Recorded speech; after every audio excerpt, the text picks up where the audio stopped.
Hello, ProSocialites. Nemo like the fish here, and I'm just absolutely thrilled to introduce you to our featured guest today, Max Feldman.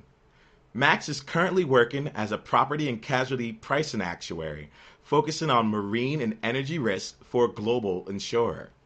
Before joining the insurance industry, Max worked in retirement consulting for two professional services consulting firms.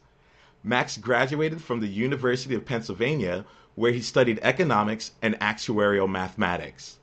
While in school, Max worked part time for a green energy startup company. Max, I've given everyone a bit of an overview of your professional background, but why don't you help us get to know you a little bit more personally? Sure, Nemo. So, in my spare time, I am an avid windsurfer, sailor, cyclist, mountain biker, basically anything outdoors I have a true passion for. And so that doesn't necessarily jive with the office culture, but I make time for it, and that's something I enjoy. I also have a slightly artistic side, and I do enjoy pottery, and I play some guitar. That may be an overstatement, but those two things I enjoy as well. Oh, I like that. I've tried to get into guitar myself, so I think that's actually really great. And hopefully someday I'll make it out onto the water sometime soon. So thanks for sharing. Well, Max, I wanted to start everything off here with just the vision of success. And I was hoping that you could provide us with a success quote that you found useful throughout your actuarial journey. Sure. So, I was in the office today and I heard a somewhat humorous quote, and I figured you'd ask me about a quote in this interview. So I kind of had that prepared. And the quote went, "When in danger or in doubt, throw your hands up, scream and shout."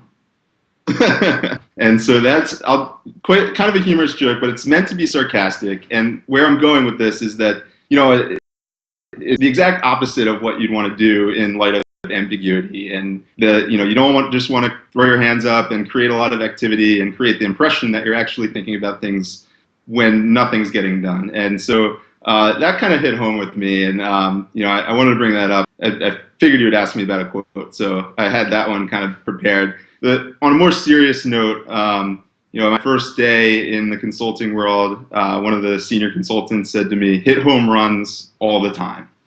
Hit home runs all the time." And it's simple. It sounds pretty straightforward. Do your best, kind of thing. But for some reason, it's effective. It's a nice motivational mantra to kind of have in the back of your mind as you go out your career. And I've found that to be pretty rewarding. I mean, not just you don't just get rewarded for your hard work by your colleagues and by your managers and your mentors, but if you've really given it your all and put 100% into everything you do, you end up fulfilled at the end of the day. So that's helped me kind of keep things in perspective as I've moved through my career. And it's also important to keep that in the back of your mind. Not every task is going to be glamorous, but there's a way. There's always a way if you look hard enough to kind of go above and beyond on even the most mundane tasks. And it's hard to put your mind there, but a simple saying, hit home runs all the time, kind of sticks with you. Absolutely insightful quote. Thank you so much there, Max. So the next question I have for you is, what inspired you to become an actuary? Sure. So I started off, just to give you a little bit of background, I started off college as a chemical and biomolecular engineer. And that went well. I enjoyed it. I did it for 2 years or so.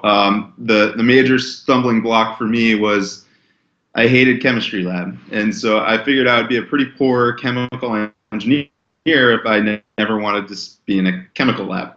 Obviously wasn't the perfect career choice. I did some reevaluating, and I knew I had strong math skills, so I kind of pursued math in the meantime. Ended up meeting with a family friend who was an actuary, and he convinced me that there's actually some quite interesting things you can do as an actuary, and it's not all boring work. And so his work in particular, he graduated college shortly after September 11th. Before then, there was no need or awareness of terrorism risk in insurance products for property. And then obviously became an issue and was on everyone's radar. And so the government actually signed into law a terrorism act, and he was part of the team developing the first models to price and accurately capture terrorism risk. And so I found that pretty cool. That those models ended up translating into the private sector, and and in the insurance world today. In my job, we price terrorism risk, and so and when I heard about this, it was like, huh, that's the kind of problem that I might want to solve. Not necessarily that problem exactly, but that's a cool problem to solve. And it definitely put to use my math skills, and didn't require breathing in some toxic fumes in a chemistry lab. And so, that was my inspiration to go down this path. Wow, that is just absolutely unique. I think, and that's what I love about these interviews. Everyone has a different path in which they actually end up becoming an actuary, and I think that just informs so much about like the approach that they take to it, and what they find and what they love about this. I didn't even know that was even possible to do. So, oh, that is just incredibly interesting stuff there. Let's go ahead here and help me understand now that you've kind of given us this overview as to, how you ended up in this as an actuary. Why don't you let us know and help us understand what your career has been like now, and kind of a week in the life of Max, and also what drew you to that particular path that you're currently on. Sure. So I've only been in insurance for about 7 or 8 months now, and I was in consulting beforehand, more experience in consulting, and so I'll touch a little bit on the work, day-to-day work life, sort of routine in the consulting world, in the insurance world as well. So in the consulting world, my job is very different day to day. It's hectic, and I mean that in the most positive way possible.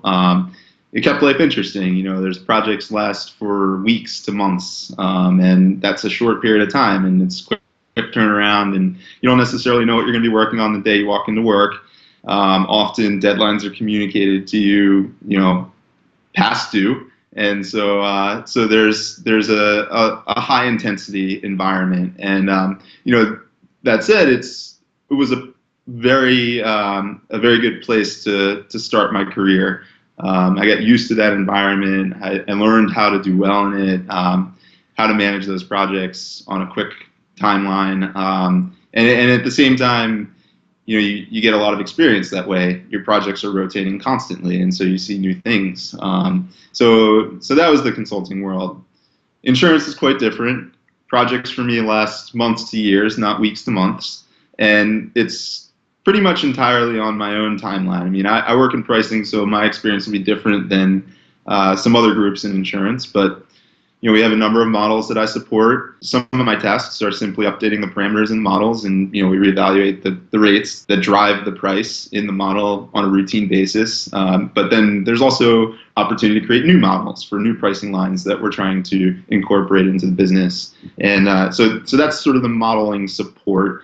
At the same time, since it is a business and there are underwriters facing brokers having to put up their number, what they feel the price should be for the account. We work with them on that, and that's also a difference between consulting and insurance. At the end of the day, I'm helping sell a product, and that product is tangible. It's not my brain like consulting. It's not your your physical being that you're putting on the line. You're actually trying to hand over a product to a company, and so I feel that's pretty rewarding, especially early in my career. I have a lot of responsibility over the final product that's delivered, and as an actuary, you're a trusted advisor in that regard, even at a young part in your career, and so it can be, there's a lot of responsibility that comes with it, and that can be stressful at times, but overall it's quite enjoyable, and the work's interesting. Wow, that is just a complete journey there, and I thank you so much for sharing that.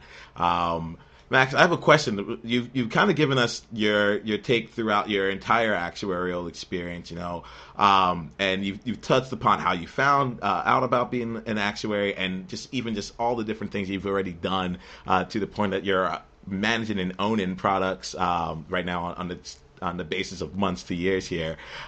So throughout this experience, I think it'd be good to kind of, look at it from we're going to be able to celebrate a whole lot of successes, but every once in a while we're going to face like a failure, a setback, a challenge, and I think that's a real part of the journey as well. So can you let us know about a time that you faced a really difficult setback or challenge in your actuarial journey? Sure. So in a way, I feel like my biggest failure is probably failed exams, but that's an easy answer, and that's probably what comes to mind for both people. And an easy message from that is never give up, because you'll always pass if you put the time in. And so, that said, I think I'll try to find something a little different, and unique for the purpose of the interview. My failure is probably when I realized that I didn't want to work in consulting, in particular, pension consulting, 2 years into my career after I had made great relationships with my colleagues and my mentors, and they'd put a lot of time into training me. And, up until then, I was on the path and dedicated. And so I felt like I was sort of failing myself. Those 2 years I wasn't sure they were going to be acknowledged after I switched paths. And I felt at best they would be wasted. At worst, they would be damaging, because I'd be sort of turning my back on a number of people that had invested time in me and my development. But so yeah, I mean, that at the time, choosing to switch paths was a setback for me. Put it that way. I think in the end, it all worked out. I got over it, and once I got over that hurdle and did the best I could, and realized that this is the best decision for everyone that's involved, and people were very happy to have provided that training, and I use it every day, and it's valuable, and I take that with me into my new path. I don't regret that time, and it turned out being the best time I could have spent in the end. All right. Well, we just talked about a setback, and really, again, we appreciate you sharing that. Let's go ahead and flip that all around and tell us about one of your greatest successes that you've had in your career. And, what would you say contributed toward that? Sure. So, I'll admit I'm young. I've been out of school for 2.5 years now, and so I haven't had time and the knowledge to necessarily develop some sort of actuarial wizardry and something completely unique that no one else has done before in an earth-shattering way. At the same time, I've worked on some projects that I'm proud of. I had the opportunity to work on some asset liability modeling in my consulting days, and worked directly with a large investment bank, and sort of stepped out of my actuarial role, but used those skills in a unique fashion. And the project turned out well. So that's one of my successes. I think the biggest success, not a work product necessarily, but my biggest success was securing an internship. That ultimately led to where I am today and all of the successes going forward. And at the time, I had no idea that I wanted to be an actuary when I started interviewing for actuarial positions. So that was challenging. A number of students at school had come in day one, ready, prepared, knew exactly what they wanted to do. This was the path. That was not me, and so I felt a little behind. And preparing myself for those interviews involved talking to whoever I could find, alumni from my university that were actuaries, and there happened to be an actuarial society on campus, but there were other ways to sort of navigate those paths and find out who from your school is now in the industry. I also networked with family and friends as much as possible. Family, friends, anyone that I could find that was connected to the industry and could give me some insights was, incredibly valuable. And on my own, I did research on company websites. I also did a lot of reading. Looked up a number of industry publications to kind of get my head around the buzz and just be able to speak intelligibly during conversations. And I was successful. I ended up with a very exciting position, and worked out really well for me. So I think that was probably my largest success so far, was my first job. And once you get your first internship, the sky's the limit from there. It's up to you how much you get out of it and how much you show. And So that getting over that hurdle is hard and can be daunting, especially when you feel like you're behind in the process relative to your peers. But once you make that leap, and that is, you can consider that a success, and where you go from there is all in your own hands. All right, and it's interesting. I look at my first internship also as like a pretty pivotal part in my career. Thanks for sharing that, man. So we're gonna go now into a new area here, the quick-fire questions. So in this section here, I'm gonna ask you a series of questions, and you can just come back to us with just like a short 1 to 3 sentence answers, so we can just get like the best of what you have to offer. Sound good to you? Sure, sounds good. Let's go. All right. What is the best advice you have ever received? So the best advice I ever received is probably, it's not what you know, it's who you know, and everyone says that, and it's kind of an exaggeration. But I think as actuaries, we sort of lose sight of that. We rely on our intelligence and our knowledge, and forget about the importance of relationships, and that's the best advice that I've gotten. How do you describe what an actuary does to strangers? So for me, now it's easy. Now that I'm not in the consulting world, I'll simply say I evaluate risk and try to assign a dollar value to it. What is one piece of advice that you would give to any listener currently taking exams? Just don't waste time. When you're on and you're studying, study hard. And when you're off, play hard or relax hard, whatever it is that you do. Just don't feel guilty when you're off and waste time when you're studying. Is there a resource like a book, a website, an app, or anything like that that you would recommend to our listeners to aid them on their actuarial journey? I would actually say the most important thing is finding people in the industries, actuaries that you can talk to. That for me was by far the most valuable. So I don't have actually a recommendation offhand. No. I definitely understand that. Just being able to have that community and people to go to. Absolutely. Can you tell us about a time where you applied your actuarial knowledge in a unique way? Sure. So I have a fascination with shark attacks. In my senior year, I wrote a term paper assessing the risk of shark attack and trying to predict how many will occur in the following year. I like that. I like that a lot. Can you tell us how many? Do you remember that? It's a small number. All right. So I have one other question for you, and it's a pretty long one. So I'll go ahead and I'll ask it to you, and then you can take some time and let us know what you think. All right. So imagine you woke up tomorrow and you're at the beginning of your actuarial journey all over again. You still have all the experience and knowledge that you currently have, but you knew no one and had no exams and no job as an actuary yet. What would you do in the next 7 days? 7 days, I would find some connection that you can make in the actuarial profession. Don't be bashful. I know I spent a lot of time weighing, should I contact this person? I don't know them. They're just a friend of a friend, or I didn't know what to say in an email. And generally, people are willing to help. They're willing to explain what they do and get you a better perspective on the industry. And to me, that's been by far the most valuable. Even now, speaking to folks that are senior to me, that work as actuaries, it's by far the best thing you can do to figure out if this is the right path for you, and also help guide you down that path to be successful. Thank you so much. I think I'm right there with you. Let's get as much information as you can. I mean, this is you're basing your whole career about it, and what's a few phone calls to kind of make sure that you're moving off in the right direction.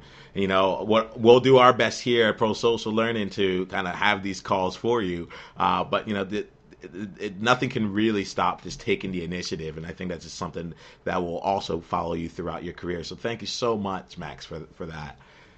All right, Max. So we're just about ready to wrap things up here. But before we go, why don't you give us one parting piece of advice, and also let us know how we can get in touch with you? My piece of advice is pursue everything. Don't turn your back on any opportunity. You never know where it's going to lead.